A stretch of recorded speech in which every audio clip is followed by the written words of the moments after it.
I still wake up at night smelling that wet pine. It's not a fresh smell, like a Christmas tree in a living room. It's a rotting smell. Damp needles, mud that's been churned up by tank treads, and the metallic tang of cordite that hangs in the fog. Most people think of the war in black and white newsreels. They see flags waving and ships pulling into harbors. But for me, the war was gray. The sky was gray, the mud was gray, and the faces of the men next to me were gray. I've never told this part of the story to my children. They know I served. They know I was in Europe. They've seen the medals in the shadow box on the hallway wall, specifically the Purple Heart and the Combat Infantryman badge. But they don't know about the basement in that farmhouse just outside of Aachen. They don't know about the decision I made in the dark, and they don't know about the face I see when I close my eyes. I'm 92 years old now. My hands shake a little when I hold my coffee cup. The doctors tell me my heart is tired. Well, it's been tired since 1944. We had crossed into Germany in the fall. Everyone thought the war would be over by Christmas. That's what they always say, isn't it? Home by Christmas. But the Germans, they weren't giving up. They were fighting for their own soil now. We weren't liberators anymore. We were invaders. You could feel the difference in the air. In France, people threw flowers. In Germany, the shutters were closed. The towns felt like graveyards before we even fired a shot. My unit was moving through the Hürtgen forest. If you look it up in the history books, they call it a meat grinder. And that's exactly what it was. Tall, dense fir trees that blocked out the sun. It was always twilight in there. The artillery was the worst part. The shells would hit the tops of the trees and explode downward. They called them tree bursts. It rained shrapnel and wood splinters the size of jagged knives. You couldn't dig a foxhole deep enough to hide from the sky falling on you. I was 20 years old. I was a private first class. I thought I was a man, but looking back, I was just a boy wearing a man's uniform. My boots were 2 sizes too big, and I had stuffed newspaper in the toes to make them fit. I was cold. That's the one thing I want you to understand. I was cold in my bones. It was a wet, seeping cold that never went away, not even when you slept. We were ordered to clear a sector near a small hamlet, just a cluster of farmhouses and a church that had already lost its steeple. We were looking for forward observers.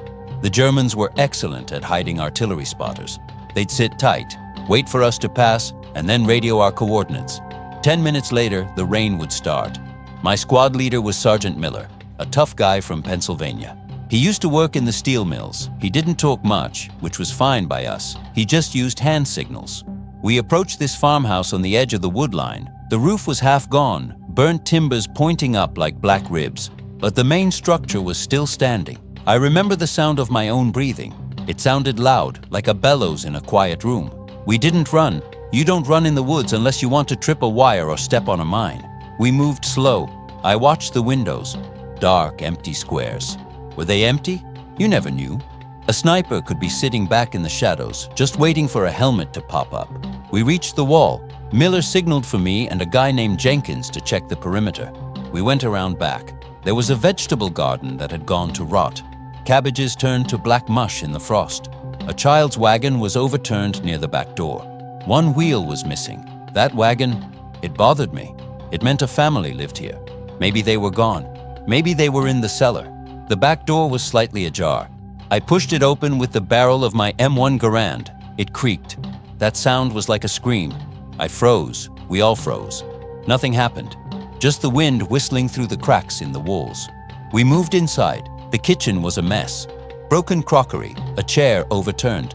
But there was food on the table. A loaf of bread that was hard as a rock, and a half-eaten jar of something pickled. They had left in a hurry. We cleared the ground floor. Nothing. Just the ghosts of the people who used to live there. Photographs on the mantel were face down. I flipped one over.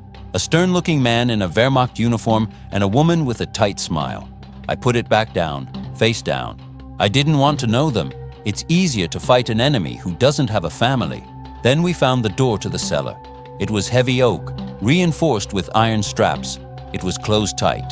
Miller pointed at me and pointed at the door. I swallowed hard. My throat felt like it was full of sand. I stepped up. I didn't want to open that door. Every instinct in my body screamed at me to turn around and walk away. But you don't walk away. You do your job. If you're still listening to my story, I'd appreciate if you'd hit that like button and subscribe. It means these memories won't be forgotten. I reached for the handle. It was cold iron. I looked at Jenkins. He had his Thompson submachine gun ready. He gave me a nod. A nervous, quick nod. I pulled the handle. It wasn't locked. The door swung out, revealing a set of stone steps disappearing into total darkness. The smell hit me first. It wasn't the smell of death, not yet. It was the smell of unwashed bodies, damp earth, and fear. You can smell fear. It smells like sour sweat and copper. "Come out," Miller shouted.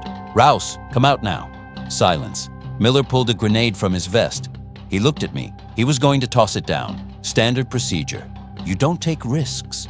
You toss a pineapple down, wait for the thud, and then the screams stop. It saves American lives. It saves my life. But something stopped me. Maybe it was the wagon outside. Maybe it was the silence. It didn't feel like a trap. It felt like waiting. "Wait, Sarge," I whispered. Miller glared at me. "Don't be stupid, Lawson. Let me look, just a second." I don't know why I said it. I really don't. It was stupid. It was dangerous. But I stepped into the doorway, silhouetted against the light from the kitchen. A perfect target. "Ist da where?" I called out. "Is anyone there?" My German was terrible. Just a few phrases we'd picked up. I heard a shuffle, a boot scraping on stone. "Don't shoot." A voice came from the dark. It was in English, heavily accented but English. "Don't shoot. We are coming up." Miller lowered the grenade but kept his thumb on the pin. Jenkins raised the Thompson. "Hands up," Miller yelled. "Hände hoch." A figure emerged from the shadows. It was a man. He was wearing a gray uniform, a German officer, but he looked disheveled. His tunic was unbuttoned at the top. He had no cap. His hands were raised high. He looked old, older than my father. Maybe 50. In the war, 50 looked like 80. He walked up the stairs slowly, blinking in the dim light of the kitchen. "Are you alone?" Miller asked, moving in to pat him down. The German officer hesitated. He looked back down the stairs. That hesitation, it told us everything. He wasn't alone. Miller shoved the officer against the wall. "Who else? Tell me." "My men," the officer said softly. "They are hurt. Please." Miller looked at me. "Check it, Lawson. Jenkins, cover him." I went down the stairs. I had my flashlight in one hand, my rifle in the other. The beam cut through the dust. The cellar was small, with a low ceiling. The walls were lined with shelves of preserves, jars of fruit that glowed like jewels in the light. In the corner, on a pile of straw and old blankets, were 3 men. They were young. Kids, really. 16, maybe 17. They were huddled together like puppies trying to stay warm. One of them had a bandage around his head that was soaked through with dark blood. Another was shivering so hard his teeth were chattering audibly. They looked at the light with wide, terrified eyes. They didn't reach for weapons. I saw a couple of Mauser rifles leaning against the far wall, well out of their reach. They had surrendered long before we opened that door. "It's clear," I yelled up. "Just 3 wounded, kids." Miller dragged the officer down the stairs. The space was cramped now. 5 of us, breathing the same stale air. The German officer looked at his men. He had a look of such profound sadness. He wasn't a warrior in that moment. He was a father figure watching his children bleed. "We have no medicine," the officer said to me. He looked at my first aid pouch. "Please, morphine?" I looked at Miller. Technically, we were supposed to conserve supplies for our own, but the kid with the head wound was making a low whining sound, like a wounded animal. It dug right into your brain. "Check 'em for intel," Miller said, his voice hard. "Then we move 'em out." I knelt beside the kids. I started patting down their pockets. A few crinkled photographs, a pack of cigarettes, a lighter. No maps, no orders, just junk. Personal junk. The things you carry to remind you that you're a human being. One of the boys, the one who was shivering, grabbed my wrist. His grip was weak, his hand cold and dirty. He said something in German, fast and frantic. "Ich habe nichts getan, bitte. Ich will nach Hause." I didn't understand all of it, but I understood Haus, home. He wanted to go home. I looked at his face. He had acne scars on his chin. He had blue eyes that were filled with tears. He looked exactly like my younger brother, David. David was back in Ohio, delivering newspapers. This kid was here, in a hole in the ground, waiting to die or be captured. I pulled my hand away gently. "It's okay," I said. "Okay." I looked at the officer. "Why are you here? Why didn't you retreat?" "No fuel," he said simply. And they could not walk. He had stayed behind with them. He could have run. He was an officer. He could have left them to their fate and tried to make it back to his lines. But he stayed. That stuck with me. Even the enemy had honor. Even the enemy had love for their own. Miller was by the radio he found in the corner. He smashed it with the butt of his rifle. "Radio is dead," he said. "All right, get him up. We're taking them to the prisoner collection point." That was the plan. It was a good plan, standard. But war doesn't always follow the plan. Suddenly we heard it. The distinctive ripping sound of an MG-42 machine gun opening up outside. Brrrt. It sounded like canvas tearing. Then the ping of bullets hitting the stone foundation of the house. "Down!" Miller yelled. The lights went out. Well, the little light coming from the stairs was blocked as we scrambled away from the opening. We were trapped. "Who is it?" Jenkins asked, crouching by the stairs. "Is it our guys?" "No," Miller said. "That's a German buzzsaw. We're cut off." The German officer looked alarmed. "SS," he whispered. They were behind us, blocking force. Great. We were in a cellar with 4 German prisoners, and a unit of SS fanatics was outside spraying the house with lead. The irony wasn't lost on me. Miller looked at the officer. "If your buddies come down here, you're the first one to die. You understand?" The officer nodded. He understood. He looked terrified of his own side. That's something people forget. Towards the end, the regular German soldiers were just as scared of the SS as we were. The SS would hang deserters from lampposts. They shot anyone who tried to surrender. We sat in that dark cellar for hours. The shelling started a bit later. Dust drifted down from the ceiling every time a round landed nearby. The boy with the head wound stopped making noise. I checked him. He was gone. He had just slipped away in the dark. I pulled a blanket over his face. The officer saw me do it. He closed his eyes and whispered a prayer. I sat next to the shivering kid. I offered him a cigarette. He took it with shaking fingers. I lit it for him. The flame illuminated our faces for a brief second. We were just 2 kids in the dirt, smoking. For a second, the uniforms didn't matter. If you're still listening to my story, I'd appreciate if you'd hit that like button and subscribe. It means these memories won't be forgotten. Night fell properly. The shooting outside slowed down, but we could hear voices. German voices. They were setting up in the house above us. We could hear their boots on the floorboards. We were literally beneath their feet. Miller signaled for absolute silence. We stopped breathing. If they opened that cellar door, we were dead. There were 3 of us and a dozen of them upstairs. And we had 3 prisoners who could yell out and save themselves. I watched the German officer. He was looking up at the ceiling, listening to the boots. He could yell. He could scream, "Help! Americans down here!" The SS would toss a grenade down, kill us, and maybe pull him out. It was his best chance of survival. My finger tightened on the trigger of my M1. I aimed it at the officer's chest. If he opened his mouth, I would kill him. He knew it. He looked at me. He saw the barrel. He saw my eyes. And he stayed silent. He sat there, holding the hand of the surviving boy, and he didn't say a word. He chose captivity with us over liberation by the SS. That told me everything I needed to know about the war at that stage. The world had gone mad. We waited until 0300 hours. The voices upstairs had died down. Maybe they were sleeping. Maybe they moved on. Miller decided we had to move. We couldn't stay there forever. "We leave the prisoners," Miller whispered. "We can't move quiet with them." I looked at the officer. "We have to tie you up," I whispered. He nodded. He extended his hands. We used some twine we found on a shelf. We tied the officer and the 2 surviving boys. We gagged them with strips of cloth from an old tablecloth. I felt bad doing it. They had kept our secret, but we couldn't risk them changing their minds once we were gone. As I was tying the officer, he leaned in. He couldn't speak because of the gag, but he looked me right in the eyes. He had intense gray eyes. He nodded, just once. A thank you? A goodbye? I don't know.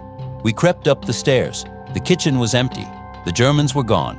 They had just used the house as a temporary waypoint. We slipped out the back door, past the frozen garden and the overturned wagon, and melted back into the trees. We made it back to our lines just as the sun was coming up.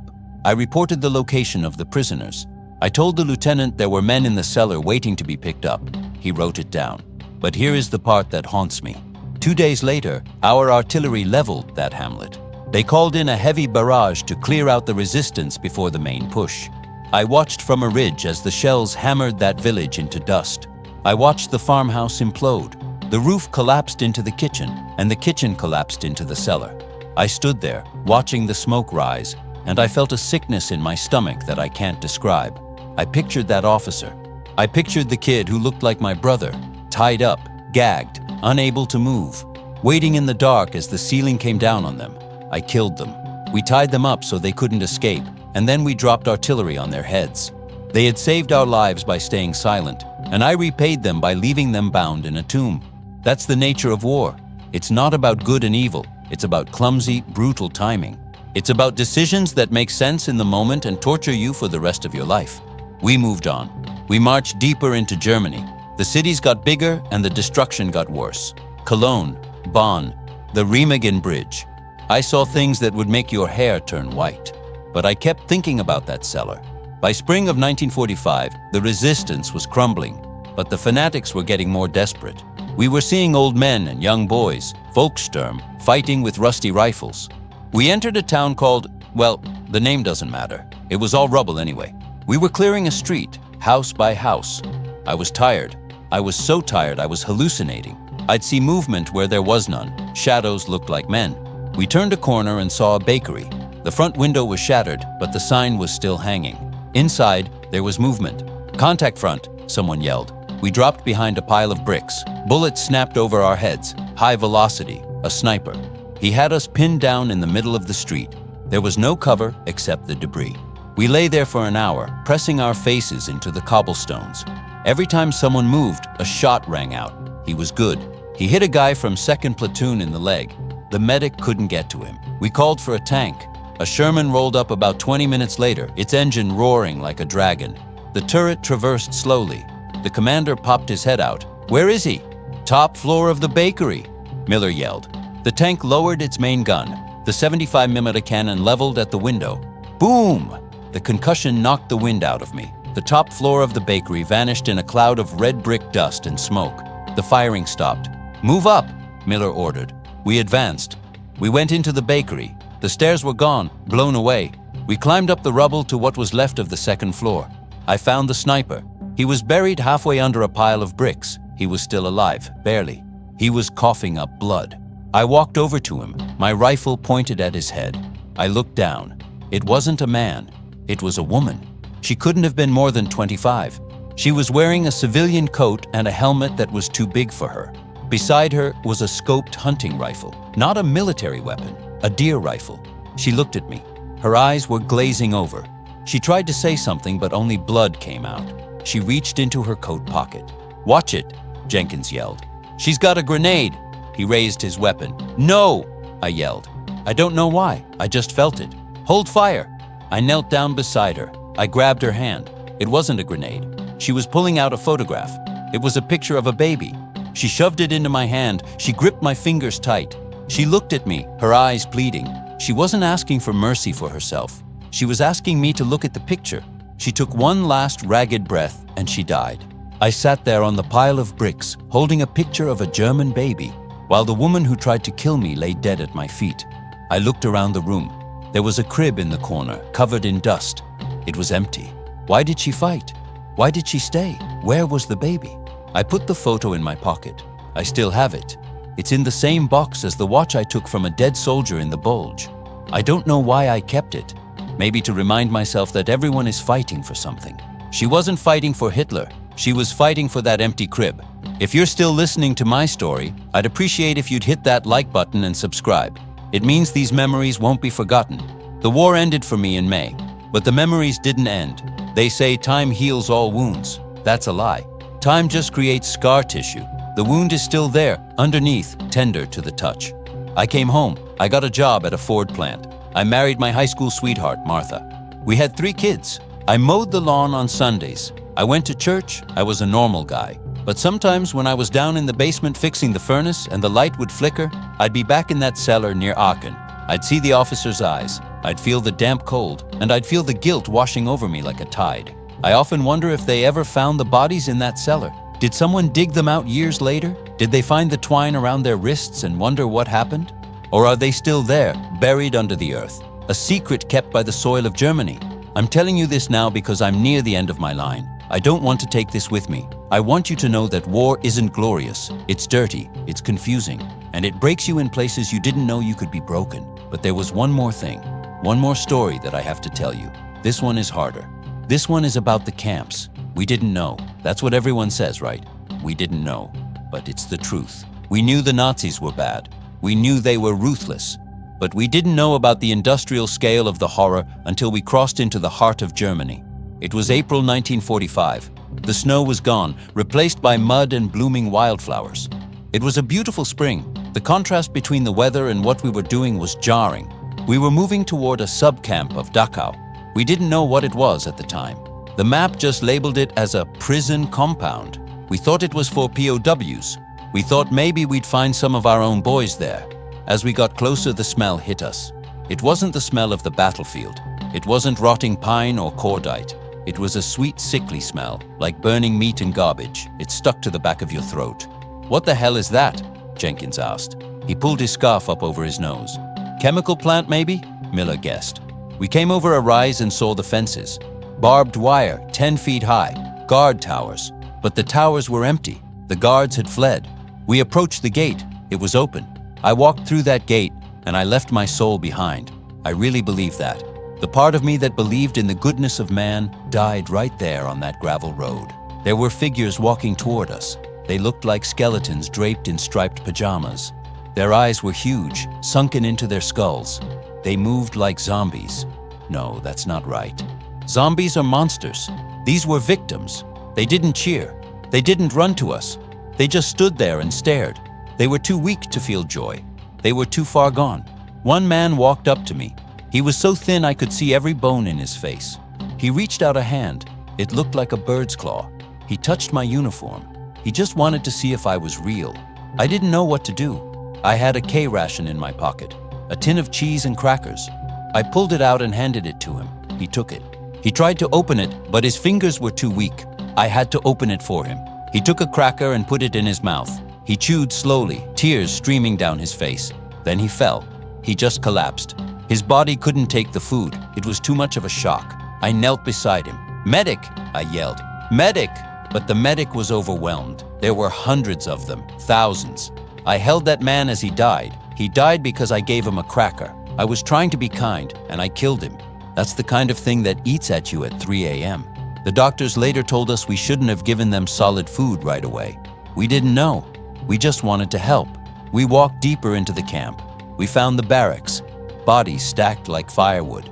The living sleeping next to the dead because they were too weak to move them. I remember seeing a pile of shoes, just shoes, thousands of them. Children's shoes, little leather boots, sandals. That's when I broke down. I sat in the dirt and I wept. I cried like a baby. Sergeant Miller, the man of steel, he was crying too. We all were. We were tough soldiers. We had killed men. We had seen our friends blown apart. But this was something else. This was the devil's work. I remember finding a room. It was an office for the commandant. It was clean. There was a vase of fresh flowers on the desk. A picture of a family, a wife and 2 blonde kids sitting next to a typewriter. How? How could a man sit at this desk, smell the flowers, look at his family, and then look out the window at the hell he was running? How does the human mind fracture like that? I smashed that vase. I swept everything off the desk. I wanted to burn the whole place down. We stayed there for 3 days, helping until the support units arrived. We carried the living to the field hospitals. We buried the dead. We forced the local townspeople to come and look. The general ordered it. He made the mayor and the shopkeepers and the housewives walk through the camp. They cried. They covered their faces. "Wir haben es nicht gewusst," they said. We didn't know. Maybe they didn't. Maybe they chose not to know. It's easy to look away when looking is painful. I came home from the war, but a part of me never left Germany. A part of me is still standing at that gate, smelling the smoke. A part of me is still in that cellar, holding my breath. People call us the greatest generation. I hate that term. We weren't great. We were just necessary. We did what had to be done because the alternative was unthinkable. But we paid a price. We paid with our innocence. We paid with our peace of mind. I look at the world today. I see people arguing over things that don't matter. I see hate rising up again. I see people talking about war like it's a video game, and I want to shake them. I want to grab them by the shoulders and say, "You don't know. You have no idea what you're asking for." War isn't a movie. It isn't glory. It's a boy dying in a cellar because you were too scared to untie him. It's a woman with a picture of a baby in her pocket. It's a pile of shoes. I'm 92. My time is short. I'm not afraid of dying. I've seen death. It's just a door. But I am afraid of forgetting. I'm afraid that when we are all gone, the world will forget what happened. And if we forget, we will do it again. That's why I'm telling you this. Not for me, but for you. Take these memories. Carry them. Don't let them disappear. If you made it this far, thank you for listening to an old man ramble. Please hit that subscribe button, not for fame, but so this story reaches someone else who needs to hear it. I'm going to sit here for a while longer. The sun is coming up. The birds are singing. It's a beautiful sound. I try to focus on that. The birds, the coffee, the warmth of the sun. But sometimes, just for a second, I smell the pine. This is Henry Lawson, signing off. I poured myself another cup of coffee. It's decaf now. The doctor says caffeine is bad for my blood pressure, but I need something warm in my hands to keep talking. I thought I was done after telling you about the camps. I thought that was the end of it. But the memories, once you open the lid on that box, they don't just go back in. They swarm out like angry hornets. There's one story I skipped. One I was afraid to tell because for a long time, I wasn't sure if I dreamt it. It happened in the Ardennes, the Battle of the Bulge. If you thought the Hurtgen forest was cold, the Ardennes was a frozen hell. It was December 1944. Hitler played his last card. He threw everything he had at us through the snowy forests of Belgium. We were caught with our pants down. I remember we were thinly spread, manning foxholes that were dug into frozen earth that was hard as iron. We didn't have winter gear. I was wearing a field jacket and a wool sweater, and I was freezing to death. Literally. Men were getting trench foot just from standing in their holes. My platoon was stationed near a ridge overlooking a logging road. We were supposed to be the eyes and ears, watching for German armor. It was quiet. That's the thing about snow. It muffles everything. It absorbs sound. You could have a panzer division a mile away and not hear it until the engines roared. It was Christmas Eve, or maybe the day before. Time got slippery when you were shivering that much. I was on the forward listening post, alone. Usually you have a buddy, but we were short on men. Jenkins, the guy I told you about earlier, the one with the Thompson, he was back at the command post getting his feet looked at. So it was just me, my M1, and the white silence. I was huddled in a hole under a pine tree trying to keep my action from freezing shut. I had a little tin of sterno, that jellied fuel, but I couldn't light it. The light would give me away, so I just rubbed my hands together and prayed for the sun to come up. Around 0200 I heard it. Crunch, crunch, crunch. Footsteps in the crusty snow, slow, deliberate. I stopped breathing. I slowly raised my head just above the rim of the foxhole. The moon was out, full and bright, reflecting off the snow. It made the forest look like a black and white photograph. About 30 yards away, a figure was walking through the trees. He wasn't sneaking. He was walking upright. He was wearing a long greatcoat that dragged in the snow. I could see the silhouette of a helmet. German, definitely German. I slipped the safety off my Garand. The click sounded like a gunshot in the quiet. The figure stopped. He heard it. He stood there for a long time, just a dark statue against the white snow. I had my sights on his chest, center mass. It was an easy shot. I had my finger on the trigger. All I had to do was squeeze. One round, he'd drop. I'd be a hero. I'd have stopped a walker. But I didn't shoot. He turned his head slowly. He looked right at my tree. He couldn't see me. I was well hidden, but he knew I was there. He raised his hands, not in surrender, but slowly, palms open, like he was showing me he held no weapon. "American?" he called out. His voice was cracked, dry. I didn't answer. "You don't give away your position." "I have chocolate," he said. It was such an absurd thing to hear in the middle of a war. Chocolate. I stayed silent. My heart was hammering against my ribs so hard I thought he could hear it. He took a step forward. "Stop," I hissed. "Halt." He stopped. "Okay," he said. "Okay, no shooting. It is Christmas." He reached into his greatcoat. I almost pulled the trigger right then. I tightened my finger. If he pulled a Luger, he was dead. He pulled out a bar, a small, silver-wrapped bar. He tossed it gently towards me. It landed in the snow about 10 feet from my hole. "Christmas," he said again. Then he turned around. He just turned his back on me. He walked away, back into the shadows of the trees, his coat trailing behind him like a ghost. I sat there, shaking, not from the cold anymore, but from the adrenaline. I stared at that silver wrapper in the snow. I waited 10 minutes, 20. I thought maybe it was a trick, a booby trap. a way to lure me out so a sniper could take my head off. But nothing happened, just the wind. Finally, I crawled out. I grabbed the bar and scrambled back into my hole. It was real chocolate. Coca-Cola, German military chocolate. I unwrapped it with trembling fingers. It tasted bitter and sweet at the same time. It was the best thing I had ever eaten. I never told anyone. If I had told Sergeant Miller, he would have court-martialed me. Or worse, you don't let the enemy walk away. You kill him. That's the job. But I couldn't do it. Not on Christmas. Not when he offered me chocolate. For years, that moment bothered me. Did I save a good man, or did I let a monster go? Did he go back to his unit and kill 3 Americans the next day? Did he man a machine gun and cut down my friends? That guilt is a heavy stone to carry. You wonder if your mercy was actually a sin. If you're still listening to my story, I'd appreciate if you'd hit that like button and subscribe. It means these memories won't be forgotten. I carried that memory for 50 years. I worked, I retired, I watched my grandkids grow up. The war was just a distant nightmare. Then, in 1995, for the 50th anniversary of the Battle of the Bulge, a local newspaper did a story on me. They took my picture, wrote up a little article about my service. Local hero remembers the Ardennes. I told them the usual stuff, the cold, the shelling. I didn't tell them about the chocolate. About 6 months later, I got a letter. It had a German stamp. The handwriting was shaky, elegant, old-school script. I opened it at the kitchen table. My wife, Martha, was making toast. I remember the smell of the toast burning while I read. "Dear Mr. Lawson," it began. "I saw your picture in a newsletter for veterans that made its way to Munich. You have aged, but you have the same eyes." My hands started to shake. I had to put the letter down. I believe we met in the woods near Bastogne. On Christmas Eve, I was a young soldier, lost from my unit. I was looking for a way to surrender, or perhaps just a way to die. I walked towards the American lines. I knew you were there. I heard your safety click. I waited for the bullet. It did not come. I couldn't breathe. Martha asked me what was wrong. I couldn't speak. I just pointed at the letter. "You let me live," he wrote. "My name is Franz. Because you did not shoot, I survived the war. I went home. I became a teacher.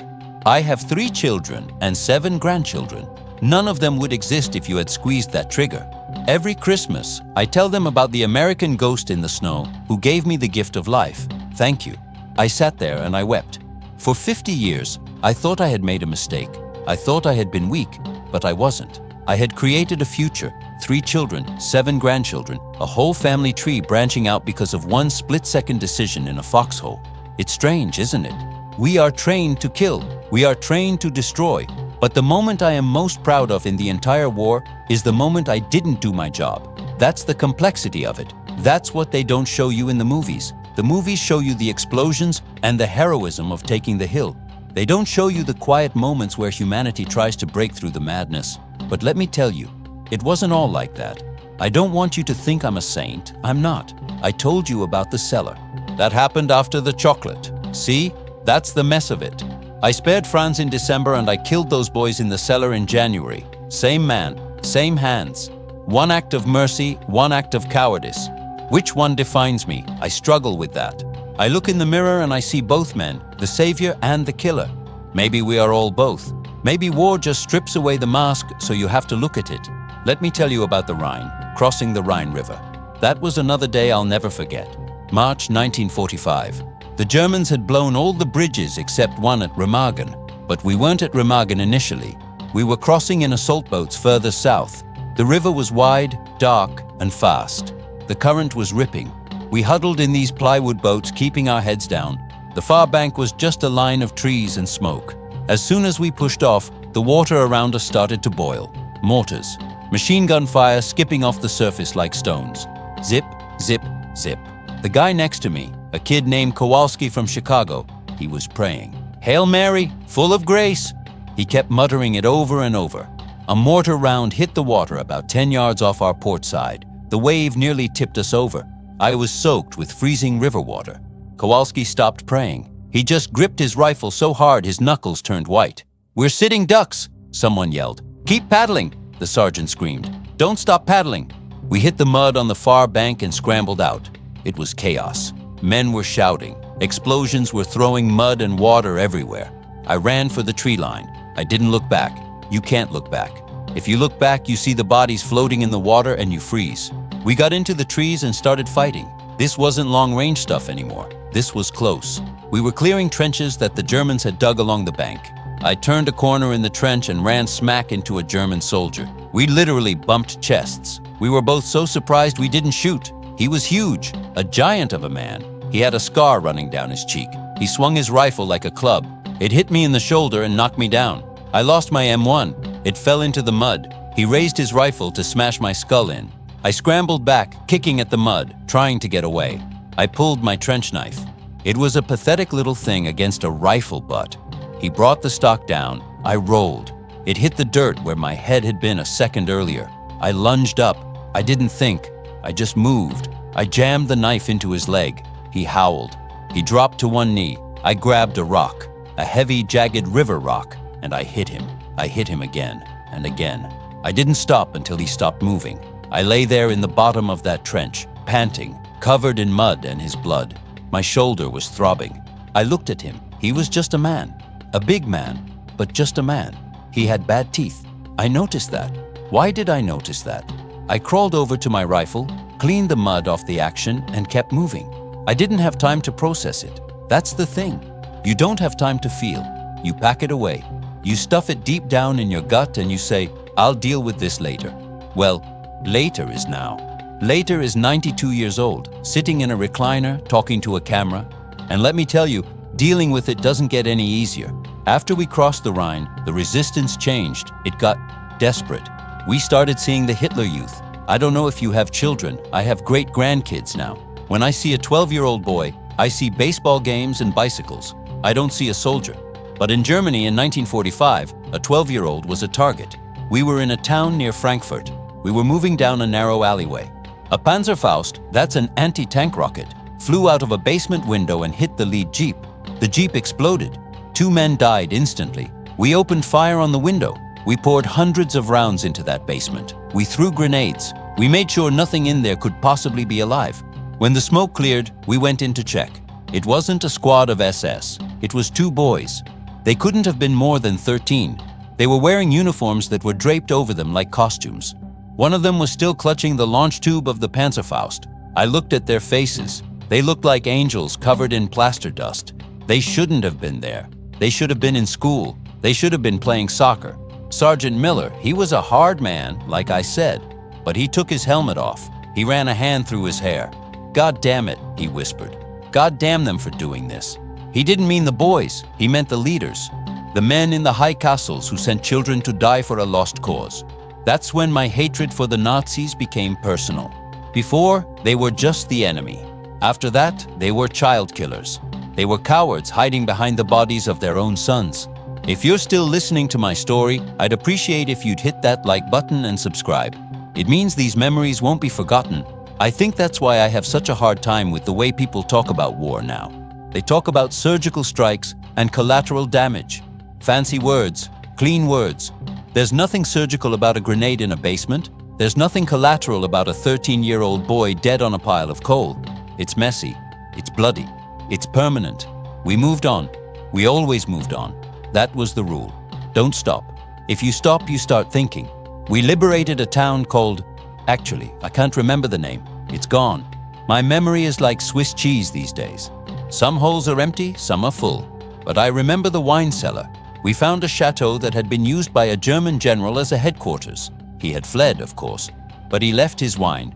We were exhausted. We hadn't slept in 3 days. We hadn't bathed in a month. We found this cellar full of vintage French wine. Bordeaux, Burgundy, Champagne, bottles worth more than my dad made in a year. We drank it. We drank it from the bottles. We smashed the necks off and guzzled it like water. We laughed. For the first time in months, we laughed. Jenkins put on a top hat he found and did a little dance. We were drunk, high on survival, high on being alive. It was a grotesque scene, really. Filthy, blood-stained soldiers, trashing a beautiful room, drinking priceless wine. But we felt like we earned it. We felt like we owned the world. That night, I slept on a velvet sofa. It was the softest thing I had ever felt. I dreamt of home. I dreamt of my mother's apple pie. Then the mortar woke me up. It hit the roof. The chandelier crashed down. The velvet sofa was covered in glass. The dream was over. back to the war. That's how it was, oscillating between sheer terror and moments of weird, surreal luxury. One minute you're killing a man in a trench, the next you're drinking 1920 champagne. It messes with your head. It makes you wonder what is real. I want to talk about the letters from home. Mail call was the most important time of the day. If you got a letter, you were king. If you didn't, you felt like an orphan. My Martha, she wrote me every week. She numbered the envelopes so I'd know if I missed one. She sprayed them with her perfume, lavender. In the smell of the trench, that lavender was a lifeline. It was the smell of a world that still made sense. I kept those letters in my left breast pocket, right over my heart. Cliché, I know, but we all did it. We thought maybe the paper would stop a bullet. It wouldn't, of course. But it made us feel safer. One day, Jenkins got a Dear John letter. His girl back in Philly was leaving him for a guy who worked at the shipyard. Jenkins didn't say a word. He just folded the letter, put it in his pocket, and walked away. 2 days later, Jenkins volunteered for a point man duty, dangerous duty. He walked right into a machine gun nest. He didn't come back. Did he do it on purpose? Did he commit suicide by German? We never talked about it, but we knew. We all knew. A broken heart can kill you just as dead as a bullet. It just takes a different path. I think about Jenkins a lot. He was a funny guy. He could do card tricks. He had a laugh that made you want to laugh. And he died because he lost his reason to go home. That's another thing about war. It's not just the enemy that kills you. It's the hopelessness. It's the fatigue. It's the news from home. By the time we reached the Elbe River, we knew it was almost over. The Russians were coming from the east. We were coming from the west. The Weiss was closing. We met the Russians at the river. That was a sight. They were rough men. Harder than us, if you can believe that. They had been fighting for 4 years on their own soil. Their uniforms were rags. They drove tanks that looked like tractors. But they were happy. They hugged us. They kissed us. We traded cigarettes. They gave us vodka that tasted like gasoline. We thought we were friends. We thought, okay, we beat the Nazis together. Now the world will be safe. How wrong we were. I remember looking at a Russian officer. He had cold eyes. He wasn't looking at us like allies. He was looking at us like competition. I told Miller, Sarge, I don't think these guys like us very much. Miller just spit on the ground. Doesn't matter, Lawson. Job's done. We're going home. But going home wasn't easy. That's the part nobody tells you. You don't just switch it off. You don't just take off the uniform and become Henry Lawson civilian again.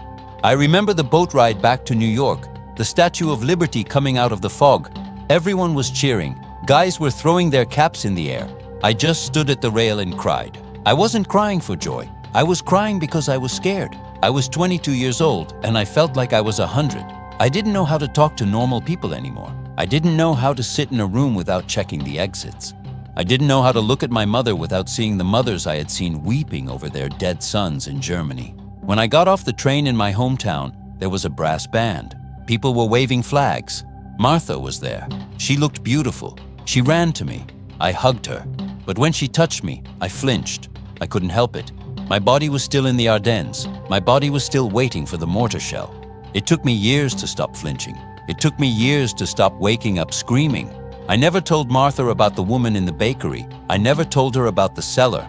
I never told her about the boy I stabbed in the trench. She wouldn't understand. She couldn't. She saw me as a hero. I couldn't let her see the monster. So I locked it away. I put it in the box, and I lived my life. But now, like I said, the box is open. And maybe that's a good thing.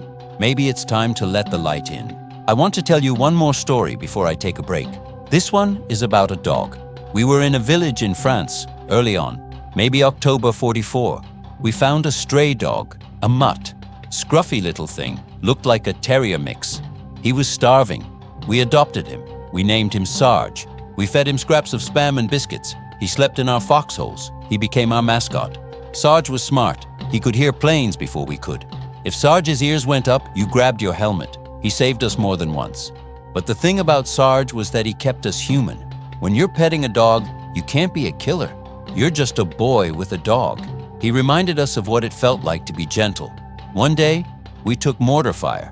A round landed right in the middle of our position. Sarge didn't make it. I buried him myself. I dug a little hole under an apple tree. I put a cross made of sticks over it. I cried more for that dog than I did for some of the men we lost. Is that wrong? Does that make me a bad person? I don't know. Maybe it was just easier to cry for a dog. It was an innocent grief. With men, it was complicated. With Sarge, it was just sad. If you're still listening to my story, I'd appreciate if you'd hit that like button and subscribe. It means these memories won't be forgotten. I still like dogs. I have a golden retriever now. His name is Buster. He sits by my feet while I watch TV. Sometimes I look at him and I see Sarge. I see that little terrier mix in the mud of France. And I hope, wherever dogs go, that he's okay, that he's warm, that he has plenty of spam. It's the little things you remember. The smell of wet wool, the taste of a cigarette in the rain, the sound of a letter opening, the eyes of a German soldier handing you chocolate. These are the fragments of a war, not the maps, not the strategies, the fragments, and they stick in your skin like shrapnel. I'm getting tired now. My voice is getting raspy. I need to rest my eyes for a bit, but don't go far. I have more to tell you. I haven't told you about the occupation. I haven't told you about the time we found the stash of gold. Oh yes, there was gold. And I haven't told you about the day the war actually ended and the silence that followed. The loudest silence I ever heard. So, let me take a break. I'll pour another coffee, maybe put a little whiskey in it this time. Don't tell the doctor. I'll be right back. Just give me a minute to catch my breath. The ghosts are active today. They want to be heard.